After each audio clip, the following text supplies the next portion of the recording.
எடப்பாடி அணியினர் நிறைவேற்றிய தீர்மானங்கள் செல்லாது என்றும் தொண்டர்களின் விருப்பத்திற்கு ஏற்ப பொதுக்கூட்டங்களில் திட்டமிட்டபடி பங்கேற்க உள்ளதாகவும் கழக துணை பொதுச் செயலாளர் டிடிவி தினகரன் தெரிவித்துள்ளார். கட்சியின் சட்டத்திட்ட விதிப்படி அது முதல்வராக இருந்தாலும் கட்சியின் சட்டத்திட்ட விதிகளுக்கு கட்டுப்பட்டவர்கள் இவர்களெல்லாம் சேர்ந்துதான் அம்மா அவர்களின் மரணத்திற்கு பிறகு சின்னம்மா அவர்களை கழகத்தின் பொதுச் செயலாளராக நியமனம் செய்தார்கள். கட்சிக்கு தேவையான வளர்ச்சிக்கு தேவையான அனைத்து நடவடிக்கைகளும் எடுப்பேன். தேவைப்பட்டால் அறுவை சிகிச்சைகள் செய்ய வேண்டிய சூழ்நிலை ஏற்பட்டால் அது யாராக இருந்தாலும் கழக விதிகளுக்கு கழகத்தின் வளர்ச்சிக்கு எதிராக செயல்பட்டு தங்களுக்கு பதவிகள் கொடுத்தவர்களை மறந்துவிட்டு சுயநலத்தோடு எதிரிகளுடன் கைகோர்த்துக் கொண்டு எப்படியாவது பதவியிலே ஒட்டிக் கொண்டிருந்தால் போதும் தம்மை முதல்வராக்கிய அல்லது அமைச்சர்களாக்கிய கட்சியின் பொதுச் செயலாளரையும்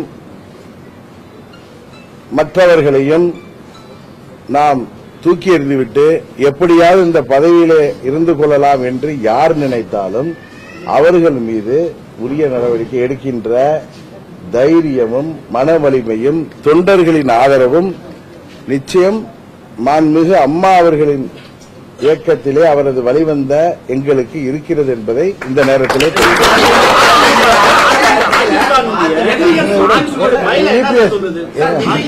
இது எடப்பாடி அவர்கள் நீங்கள் சொல்கிறீர்களே திரு முதல்வர் எடப்பாடி திரு சின்னம்மா அவர்களால் முதல்வராக்கப்பட்டு எடப்பாடி அவர்கள் என்னை துணை பொதுச் செயலாளராக அவர் தனது அபிடவிட்டிலே தேர்தல் கமிஷன் ஆஃப் கோர்ட் மாதிரி அவருடைய நடவடிக்கை இருக்கும். இந்த லெட்டர் பேட் அவங்க யூஸ் பண்றதுல கூட புரியாம தெரியாம அதில் அம்மா என்கிற ராக்கெட்ல சேர்க்காம அனைத்து அண்ணா திராவிட முன்னேற்ற கழகம் என்கிற அந்த லெட்டர் பேட்ல அவங்க அடிக்கிறதே முதல்ல தேர்தல் ஆணைய விதிகளுக்கு எதிரானது என்பது உங்களுக்கு தெரியும்.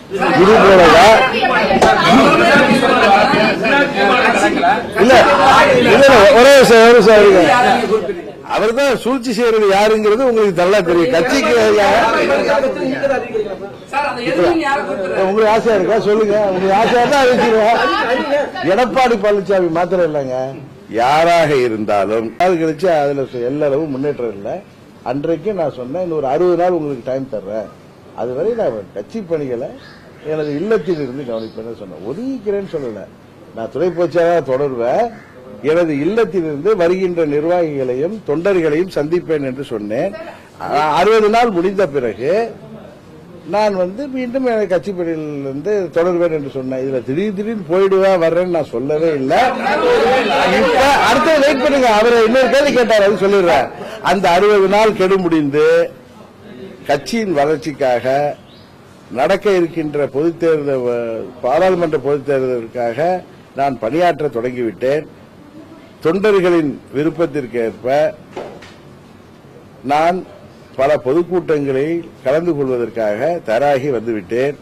முதல் பொதுக்கூட்டம் மதுரை மேலூரிலே நடக்க இருப்பது உங்களுக்கு தெரியும். முதல் கட்டமாக 9 பொதுக்கூட்டங்களில் நான் கலந்து கொள்கிறேன். தொடர்ந்து எனது பணியாற்றுவேன். இந்த நேரத்திலே இவர்கள் ஏதோ பேசுவதற்கெல்லாம் நான் இதெல்லாம் கட்சியை பாதிக்கின்ற நடவடிக்கையில் அவர்கள் ஈடுபடுகிறார்கள். நான் பலப்படுத்த வேண்டும் என்கிற நோக்கத்திலே சொல்கின்ற பொழுது இவர்கள் தங்களை காப்பாற்றிக் கொள்ள வேண்டும், தாங்கள் பதவியில் இருந்தால் போதும், இந்த ஆட்சியும் இந்த கட்சியும் இருந்தால் என்ன இல்லாமல் போனால் என்கிற நோக்கத்திலே அவர்கள் யாராவது நடவடிக்கை இருந்தால் அதை பற்றி எல்லாம் இனிமே நான் பொருட்படுத்த மாட்டேன். கட்சி வெயிட் பண்ணுங்க சார், பேசி முடிக்கிறேன். அது இனிமே அதுக்கெல்லாம் நான் பொறுப்பு கிடையாது. நான் கட்சி பணியில இறங்கி தொடர்ந்தாச்சு 4ஆம் தேதியிலிருந்து. இதை இனிமே என்னை தடை போட்டு நிறுத்துகின்ற ஒரே அதிகாரம் மாண்புமிகு பொதுச் செயலாளர் அவர்களுக்கும் மாத்திரம்தான் இருக்கிறது, வேற எந்த ஒரு நபருக்கும். ஏனென்றால் என்னை பொதுச் செயலாளர் அவர்கள் தான் என்னை துணை பொதுச் செயலாளராக நியமனம் செய்திருக்கிறார்கள். அவருடைய வார்த்தைக்கு ஒன்றிதான் நான் மட்டும்தான் கட்டுப்பட முடியுமே தவிர, நேற்று முளைத்த காளான்களாக பேசிக் கொண்டிருப்பவர்கள், சுயநலத்தினால் பேசிக் கொண்டிருப்பவர்கள், தங்களை காப்பாற்றிக் கொள்ள வேண்டும் என்கின்ற பயத்தினால் பேசிக் கொண்டிருப்பவர்களுக்கெல்லாம் நான் பதில் சொல்ல வேண்டிய அவசியம் இல்லை.